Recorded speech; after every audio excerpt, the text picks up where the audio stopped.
Count me down. Yep, yep. Mic check, mic check. Try now. Not supposed to wear jewelry, but no. Try now. Mic check, mic check. Haki Ami. All right. 1, 2, 3, 4. Okay. All right. We're live in 3, 2. All right, all right. Good afternoon, good day, everybody. Haki Ami here, the Success Scholar. Thank you for tuning in for Holla at the Success Scholar.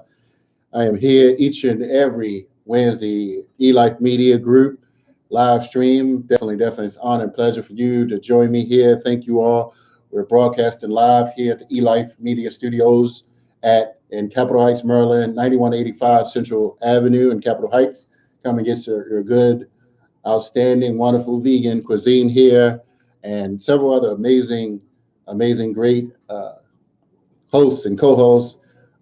Join me here each and every week as well. So you definitely can tune in any time of the day and night and look at some of the older shows that we do. So I just want to thank you all. Of course, a lot of great things are going on. I have a phenomenal show lined up here. I've been one to always, reposition my work and, just kind of familiarize myself with different people who have done phenomenal work, particularly with wealth building analysis. And I had a conversation yesterday, and let me give a little condolences, if you will, or some libation, if you will, to the family of Mr. James Crockett in Baltimore, who transitioned, a 94-year-old elder who was one of the original Black firefighters, as well as the first African American appointed to the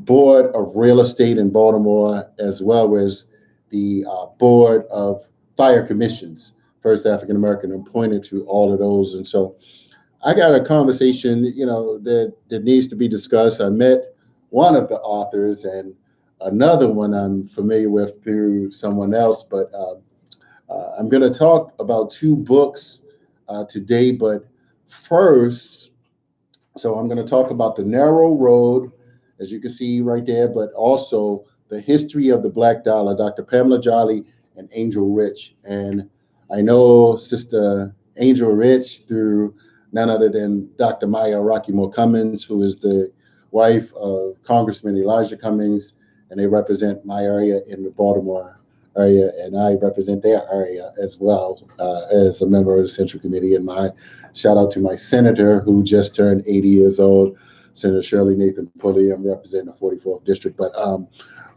we need to have this conversation about wealth, and The Narrow Road and The History of the Black Dollar both deals with that. But first, I want to encourage everybody.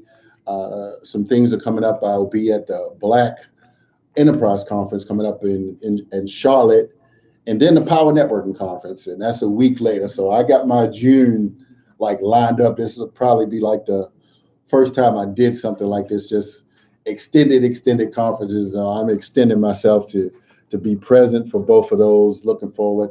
Shout out to Eric Squire. She'll be representing there, present with me. So, but I want to also let everybody know I'm in this magazine of the Speakers Magazine, this May edition. Let me show you all front copy of Speakers Magazine. So yeah, that's me. You may not be able to see it, but read it all. But definitely, it has May 2019 edition. I have that with me. So I'll just kind of browse it here.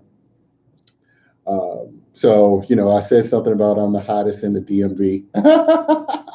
So for those that know, and some of the topics that I'm available to speak on. Oh, thank you. But we ain't gonna spend that much time on that. But just let everybody yes. So yeah, clap it up for the Success Scholar for being in this Speakers Magazine. So I have more copies of that. So definitely get your copy and see the other amazing speakers. Let me just kind of do some quick plugs. Nicole Roberts, let's see, who else is this? I don't know. Stephanie Callahan and Dr. Abrams Shanklin. Who else is that? Hosted Lily Mae. I thought that was Fannie Mae, but Lily Mae. Dr. Jim Smith. What else is this? Dr. Gail Hayes and Darren Carroll Ramsey. So a few people.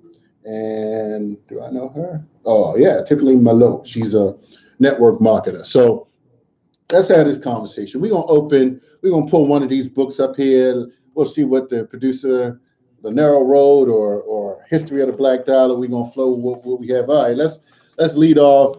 Dr. Pamela Jolly is gonna lead us off here speaking about the Narrow Road. And this is someone I actually met at the Power Networking Conference. And that's one of the amazing things that happens when you go to these major conferences. And this week I've been calling in on radio programs. And the mayor of Baltimore went to Vegas for some big conference dealing with entrepreneurs and bringing corporations to invest in Baltimore.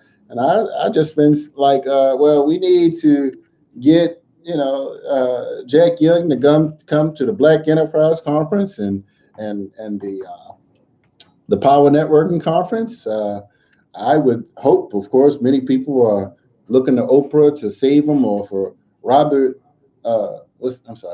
Smith to come and drop some money for their college graduates and things. And I'm like, well, you might not have some billionaires, for instance, at the that may invest, for instance, in Baltimore, but you certainly can go to the Black Enterprise Conference, which is in Charlotte, North Carolina, or the Power Networking Conference, which is in Houston, and find people like Mike Roberts, that comes to the Power Network Conference now. He may not be an Oprah or a Robert Smith, but he got some dollars. He has some dollars. Let me just, be, educationally English correct. But what's interesting, talk this Narrow Road. Both of these sisters are Hampton grads. So, it's just amazing that I'm putting both of these books together today. And, Hampton is doing something right there. So, of course, and, I know Dr. Pamela Jolly, she uses Booker T. Washington in her work, but let me kind of go into some of her background. And this is the book, of course, for you all at home in the cheap seats. This is The Narrow Road, and certainly a guide to legacy wealth. Dr. Pamela Jolly, definitely check that out. So, and I happen to know this sister, so I'll kind of add to her background. The founder and CEO of Torchlight Enterprises, more than 18 years of proven leadership and strategic management expertise. Her focus is on legacy wealth creation that passes on for generations. So, I've watched some interviews that she did to kind of get ready for this, but someone I actually know right in Philadelphia area, and I know she speaks across the country, and she do a lot of discussions around equity capital and legacy wealth, and some of the key things that she talks about. And I'll just kind of, hold it up here, dealing with the capital markets. She started off in sales at Circuit City, and she did really well. And she got a call from one of her family members who said, well, you think you're good at sales? And she said, yes, I think I'm good at sales. And she said, well, and the person said, well, why don't you sell the biggest commodity in the world, which is money? So that, opened up her mind for something. She said, is that legal? And so she got introduced to the world of banking.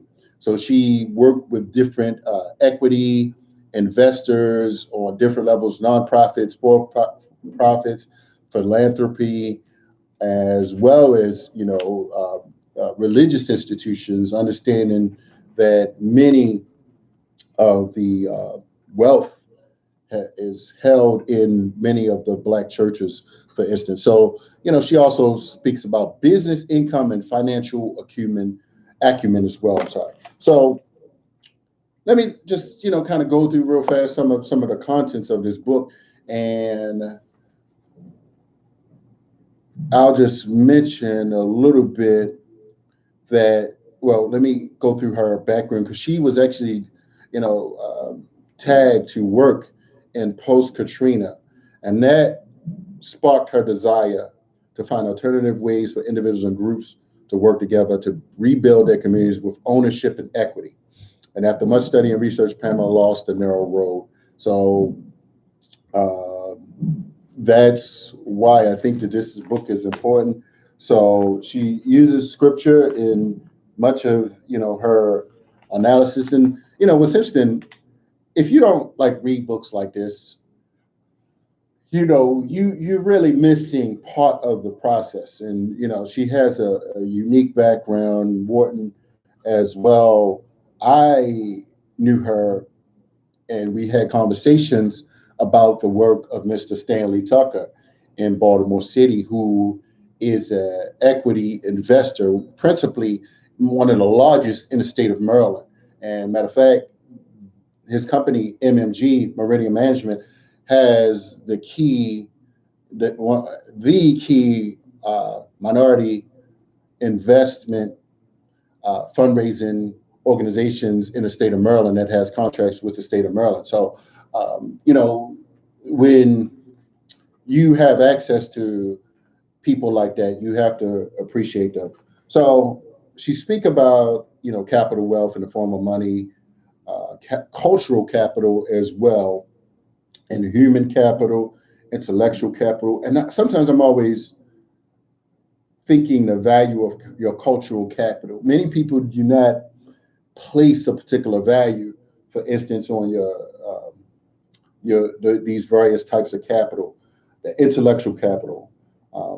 Let me first speak about your perspective based upon your lived experiences of you, your family, your community. Cultural capital is unique to you and your legacy. It's the lens through which you can see what others cannot initially see. They say wealthy people see more before and quicker than other people. And so that's key. So human capital, knowledge, skills, experiences, intuition, and attitudes used to earn income in the workforce. So we have to understand, the skills and experiences that you have.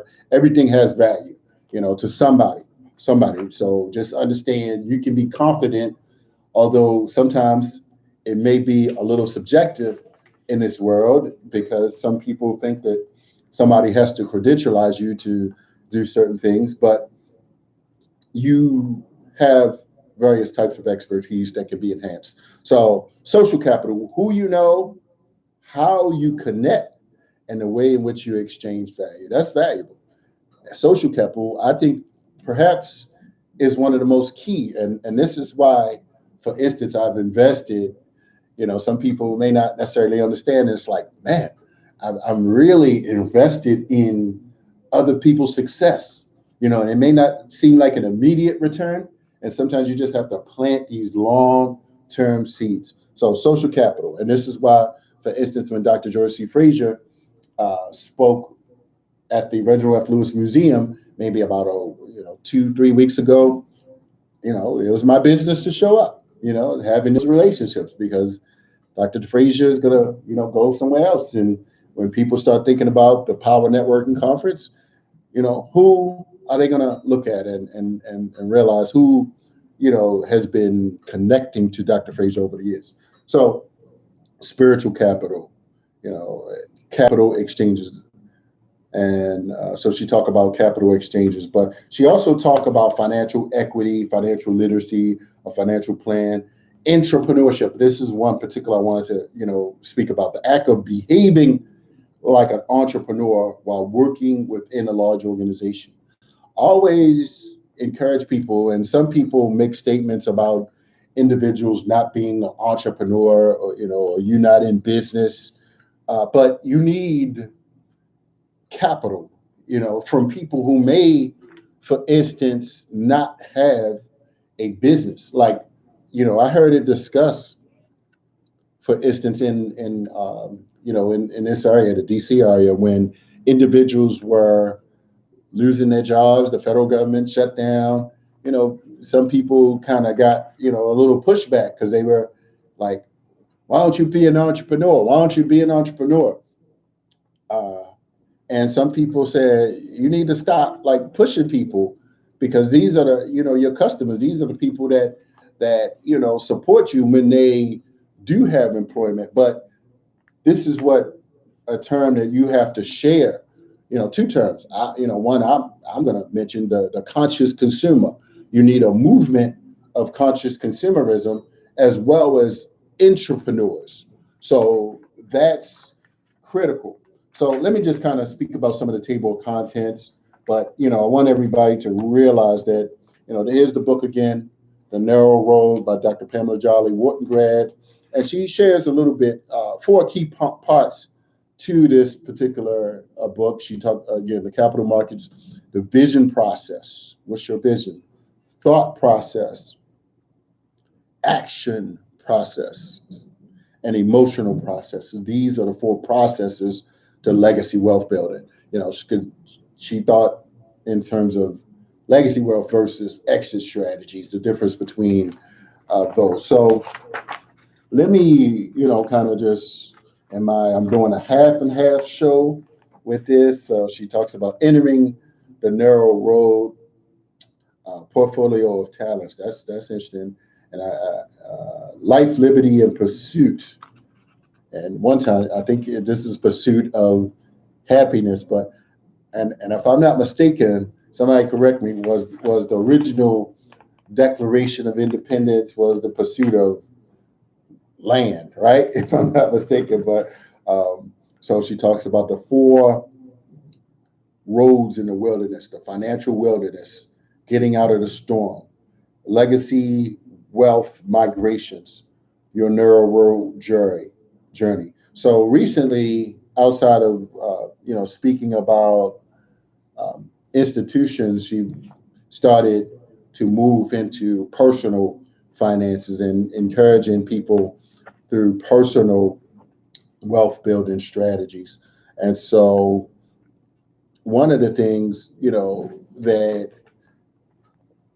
I know that she talks about even through conversations is, that many people, particularly the land ownership that many of our families have had throughout history, many don't understand as well as appreciate the value of that. And I think that, particularly down south, so she shared some experiences, and it may be here in the book about how she had to educate, first her family as well as others about maintaining the equity and the assets that you already have. So I had, a lot of questions, of which, hopefully I'll be able to interview her one of these days. But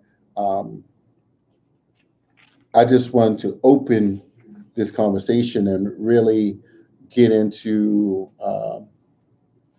understanding what this looks like. So let me kind of find what part did I have. I wrote down some page numbers that I wanted to read. Let me see. Is that 783? Let me see. 73. It might be in the other book. Okay. How do you build wealth? So that's it.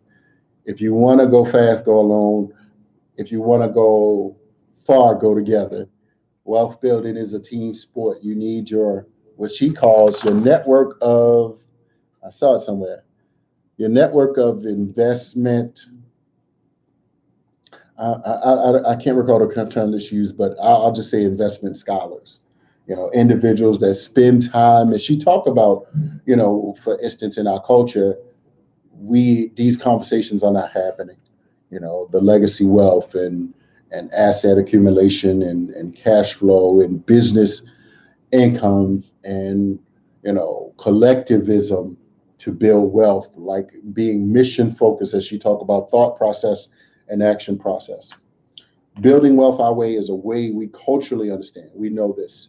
Yeah, most of us are doing everything ourselves. We are personally taking on the full burden of earning income, spending it, trying to save, trying to invest, trying to own something of value. And this is something actually I got out of Kiyosaki, that wealth building is a team sport. And unfortunately, many of us have definitions of people, that achieve wealth. And I'm going to talk about that in the next book. And she says, anyone trying to do all these things alone is what I call a storm. I say the first aspect of wealth building, certainly starts in yourself, of course, but next in your family, to understand and appreciate the storm is when you carry the load of everything. So she talks about the storm as well. The last 10 years of my jolly, she calls it her jolly journey, have given me extreme insight into various types of relationships with money that exists in communities and households. I gained most of my insights from data I collected during the national assessment. I think she talked to like 6,500 Black people. I conducted with the support of creation of the Narrow Road and my doctoral research. I talked to more than 6,800. Okay, that's correct. People about their relationships with money, ownership, business, and desires for legacy wealth. I studied the patterns and created a series of algorithms to lead others beyond the financial wilderness and onto the road toward wealth creation. I tested my findings with thousands of people in seminars, lectures, classes, and church groups, among others, and have been sharing my understanding of the importance of legacy wealth across the country ever since. So I just want to, open this discussion with that. And again, legacy, a guide to legacy wealth, a narrow road, Dr. Pamela Jolly. Um, so I'll just say, part of her bio, she spoke in Korea, China, Japan, Africa, and the Caribbean, and recently Oxford, England, as well as I know she's lived in Brazil before. So Brazil is a large Black, community. I mean, matter of fact, a larger Black community than even in the United States. So, pay attention to what's going on in Brazil, if I may, encourage, you all to do so. So I think I got the gist, but there's a glossary in here of terms that I think that people need to be aware of, the author's note. Of course, one thing I'm always going to books, how I open a book, I usually look for the glossary. I go and see if they have references in the back to kind of cross-reference. And so she talks about uh, the builders and connectors, the people, the strategists that she has. These are the people that you need in your corner: strategists, builders, uh, several institutions. And this is why we need to understand institutions. So let me just mention that there are some people, for instance, that believe that, Black people are poor.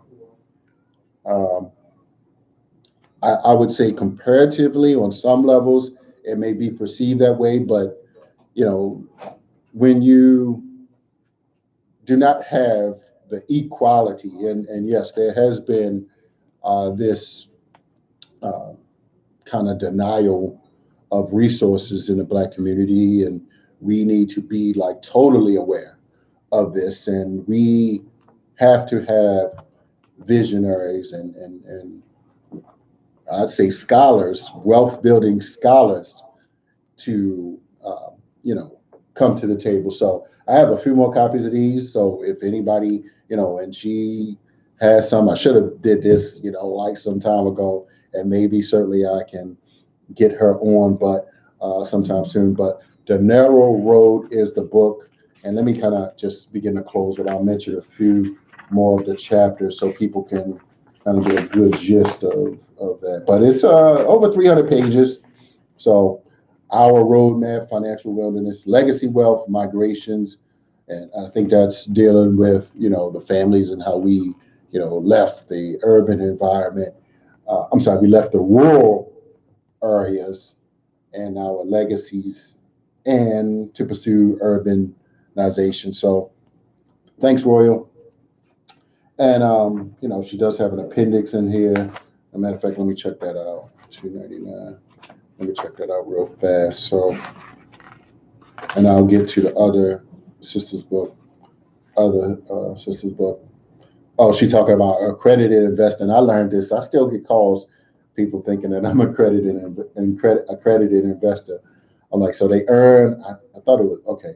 more than $200,000 or a joint income of $300,000 or have a net worth of $1 million, either individually or jointly with their spouse. Serve as a general partner, executive officer, or director or similar role or issuer. So this is where, real money is made, as well as, at the IPO level. So, we got to get in a mindset eventually of thinking big and understanding that, it's bigger than us, and we got to study wealthy people and start where you are. You may not have a wealthy family, but there are many examples of individuals who come from nothing and less than nothing that have, accumulated a significant amount of wealth. And I don't know if she talks about A.G. Gaskins and, or people like that, but, Sharecropper, I believe, if I'm not mistaken, but, came for one of the key wealth building pioneers early. And I believe he was in Virginia, West Virginia, somewhere like that, but maybe in Georgia, if I'm not mistaken. But definitely look that up. So that's all I'm gonna say about that. But hopefully, if I'll see Dr. Pamela Jolly soon, I'm gonna send her this. And I didn't get a chance to tell her that I was doing it, but hopefully I did a decent enough job. But you can Google her, Dr. Pamela Jolly, or let me see, let me see if her website is on here. Yes, myneuroroadbook.com. And I know she's coming out with another book, and if it's not already out, but Google her, look up on Amazon if it's there. So I think that's about it. But hopefully, definitely going to have her in the DMV area real soon. She's always traveling somewhere. So let's get into this next book, and this is someone I think that this is another valuable book, The History of the Black Dollar. Now, originally I read this book. This book just came out, and let me just say this: Pamela Jolly's book. Let me go real back. 2014-15. So this one, The History of the Black Dollar, I think this is 2017. That's one thing I always do as well. I generally look at the copyright. So Angel Rich. Now this sister, she's sharp. She's a young Howard. I'm sorry. Oh, my bad. Hampton. Don't kill me. But young Hampton sister. I mean, and they have described her as the next Steve Jobs. So, I mean, I'm just like, wow. I mean, like, there was an article, I don't know if it was in Forbes magazine about her, but as the next Steve Jobs. So, tech background and marketing first, but now has really positioned herself into the tech space and has an app dealing with financial literacy. I can't recall the name of it, but you can look at some of her, clips that she may have as well. But let me find her bio, because I think I'll talk a little bit about, and she does talk about Black Wall Street in this, and she's from Washington. I haven't met her, but I know she was at the caucus one year. Angel Rich was raised in a life insurance sales family with a passion for financial literacy. I believe I saw one of her interviews where she says her mother was training her early in business. Like in her 5th grade, she was writing papers and reading books. So that's really what you have to do with your children. She graduated from Hampton with 6 honors and studied at the University of International Business and Economics in Beijing, China. I didn't know that. So let me just mention. Let me kind of digress or sidebar, but there's a book that I just picked up called The Asian Century. So I'm really dissecting that, and that's interesting that she's went to school there, because now it's like we got a sister that went there to understand what's going on in global business. So between both of these, these books, and connecting to them. These are people you certainly need to watch. And so in 2009, Forbes recognized Rich for winning the Prudential's national case competition and selling her groundbreaking generation-wide marketing plan. Okay, I don't know if that was what I was talking about, but that was 2009. Becoming a global market research analysis for Prudential, Rich conducted over 70 financial behavior modification studies, including Obama's Veteran Initiative study and the first African American financial experience study. That would be interesting. Man, just imagine. I'm sure these two may know each other, but just imagine both of them in a room, like at a panel discussion.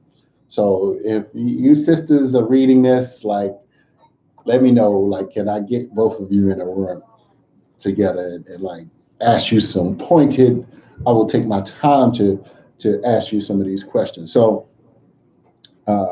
let's see. So Rich was also recognized with a Presidential Achievement Award for exceptional research and innovation for helping Prudential save $6 billion. Lord, she shouldn't want for nothing. She saved somebody $6 billion.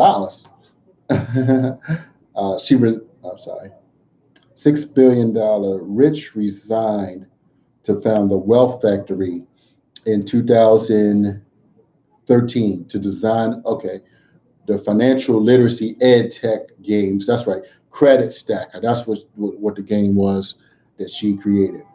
Credit Stacker, her first game, teaches credit management and debt reduction. Is available for free on Google Play and an iOS operating system in 40 countries and 4 languages.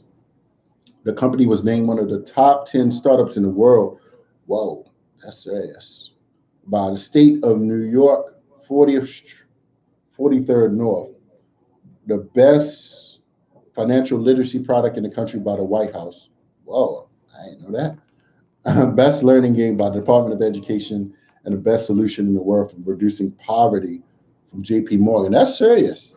That's pretty serious. So, and you know what's interesting about that? There was a Indian who wrote a book on like small business investment and capital investments. Indian, I can't recall that name, but it made me think about that. Rich has been a featured speaker at the Congressional Black Caucus, the Center for Global Policy Solutions. I think that's Dr. Maya's organization. Oh, the Black Enterprise Entrepreneurship Summit. That's where I'm going this time. So this is the first time. Let me know, brother. Let me know, Brother Royal. I got you, brother. Holla at me. Inbox me. Sorry. She has also been featured in several commercials and a PBS News Hour special. Howard University spoke at SBA, NSBA, NSBE, several other organizations. So let me get to some of her book. And I watched an interview with her speaking about, from anywhere from Frederick Douglass to the Freedmen's Bank. And that was the bank that was actually started when slaves were free. And, actually the money was still stolen, like from the free slaves, like the money that were in the bank. And Frederick Douglass actually put some of his money into the bank, but it still failed because, Caucasian folks were stealing money. So let me know, brother. But she also mentioned in one of her interviews about cotton, the role of cotton, how cotton really empowered America. And, Eli Whitney, the cotton gin, started and created a product, a system for developing or picking more cotton faster. So that was essential for the development of the United States. So we got to know that history, and that's one of the things she expanded on. And let me digress because, if I'm not mistaken, Dr. Jolly mentioned that as well. So in her book, of course, she mentioned several people. She, of course, started with slavery, bartering slaves, and the only commodity were black people. the only Americans that were commodities were black people here in America. And some of the key things were the black codes, of course, the Civil War. We got to have a understanding that, you know, I saw something about how the South really won the Civil War. It's deep. We got to look at it. I mean, but no, after 20 years after uh, the South so-called lost, they kind of got like everything back. And matter of fact, that's the next one of the other chapters, Reconstruction. So we got to understand, you know, how it was basically a business deal. And unfortunately, many black black people during that time didn't have the awareness, unfortunately, that we're able to have today. We're able to read the work of Dr. Amos Wilson's, his blueprint, the Powernomics, and go to the, you know, Dr. Fraser conference and, you know, hear from Dr. Randall Pickett and hear from Mike Roberts and, you know, many of the gurus that come through the Power Network. And Dr. Pamela Jolly, she's been there. So sharecropper economics, Emancipation Proclamation, Freedmen's Bank, Frederick Douglass, The Great Migration, Booker T. Washington. That's what I wanted to mention. Dr. Jolly, I believe, mentions something about Booker T. and how who financed him. We have to understand those dynamics. And I'm just happy that Dr. Maya Rockeymoore, you know, she wrote the forward to it, and I heard Angel say, I can't, matter of fact, let me find that forward. I wouldn't be right. I know Dr. Maya, so I have to read this. So yeah. So her forward says, advancing a 21st century wealth equity agenda. And I believe Dr. Maya has a conference with her institute in DC every year with her global policy solutions. But African Americans have always worked hard for their dollar. So she starts with that just so people won't get it twisted, you know, like pull yourself up from your bootstrap, you lazy Negroes, that kind of conversation for their dollars. But their dollars have not always worked for them. Why is that? That's we should just have that conversation. That needs to be a whole discussion. Like, okay, let's understand that, you know, so people can say, oh, you're not working hard enough, or you're not fiscally responsible. Well, hell, if people stealing your money, you know, you ain't gonna have nothing either. So you just gotta understand history, and that's what I'm, you know, I want to reveal. If I didn't mention anything else, but about that Freedmen's Bank and another book, and we just kind of, you know, off the top, you know, freestyling how white folks got so rich. You need to read that, absolutely. So, from the earliest time in the U.S. soil, there are examples of blacks combining their ingenuity and labor to create innovative and lucrative businesses, managing to achieve financial success and social and political influence, even during the darkest chapters of our nation's history. Matter of fact, another book that comes to mind, it talks about the 5 black millionaires after slavery or something like that. That's a new one too. I don't think I did a book review on that, but I just had to go off the top and mention these you know, phenomenal books. Nevertheless, the story of the vast majority of African Americans has been one of economic marginalization and financial struggle.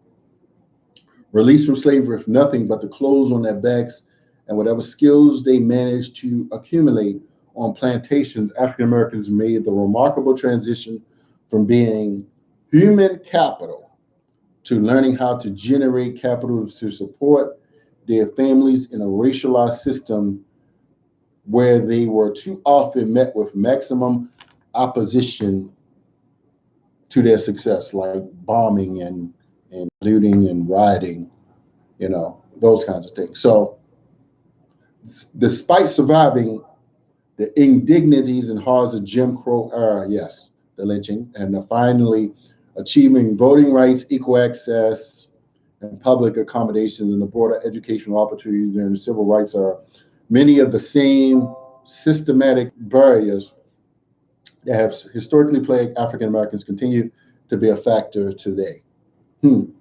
This circumstance is measured through what we refer to as a racial wealth gap, the economic divide that leaves blacks with a fraction of the wealth of whites.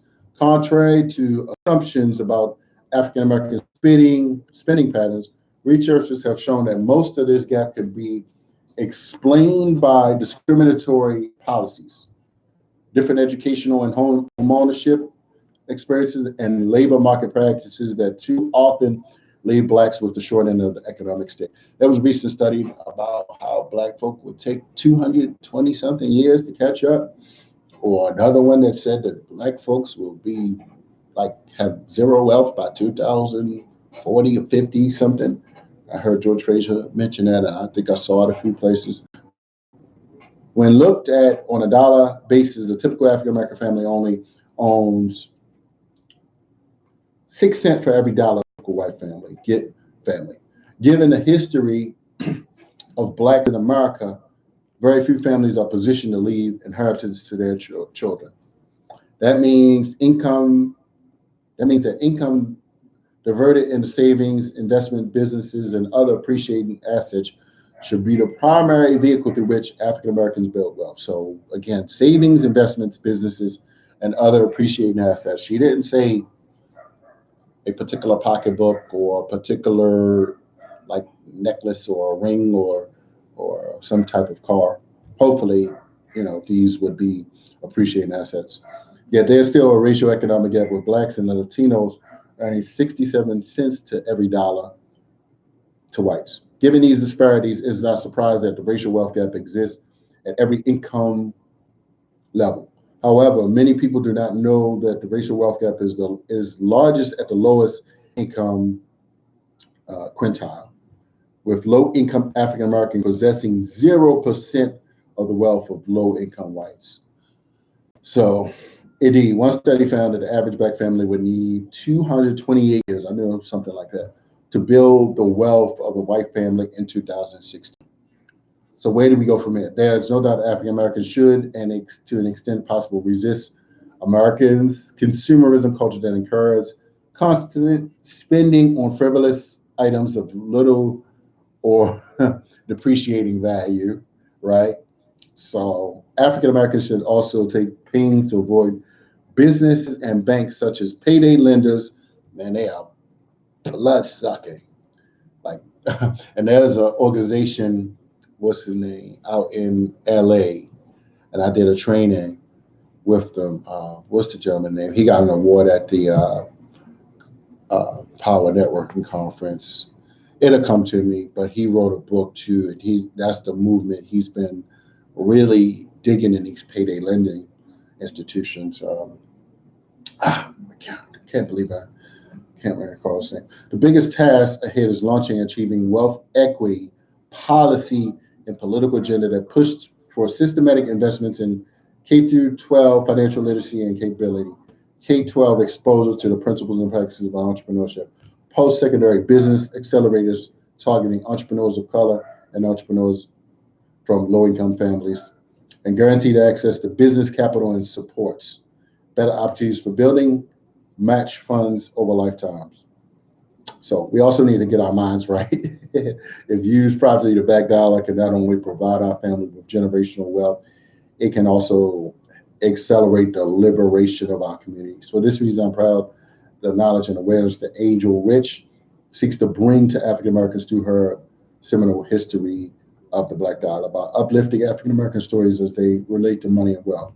She is enlightening and inspiring a new generation of economic and social justice warriors to take the helm to fight to build a truly inclusive economy. So that's Dr. Meyer's comment on that. So let me kind of, in the next couple of minutes, of course, I just wanted to, show everybody the history of the black dollar as well, so people can check that out. History of the black dollar. I may have a few more of these, of course, left. People know I partner with a major distribution company, so I generally carry these books. So where did I leave off? I think I left off Booker T. Oh, convict leasing. That was one part of the plan. But another book, Black Label White Wealth, Dr. Claude Anderson, but also Black Wealth, White Wealth by Thomas Shapiro. So definitely check out both of those. And then, so she talked about convict leasing, few other things, the Black Wall Streets, more than one, certainly Durham. Many people know about Tulsa, but Durham. There was also one in Chicago, Rosewood. I know of, a few. Name one. Drop a name of a Black Wall Street if you can. But those are a few that certainly I'm aware of, and some of the more popular one. But Durham, definitely. Matter of fact, last year I was at a business conference in Durham, so I learned a little bit more about the history. Talk about Madam C.J. Walker. Many people may not know she was the first Black female millionaire, and so we need to understand that. So she talked about reparations in here and John Conyers. So yes, absolutely, reparations are due.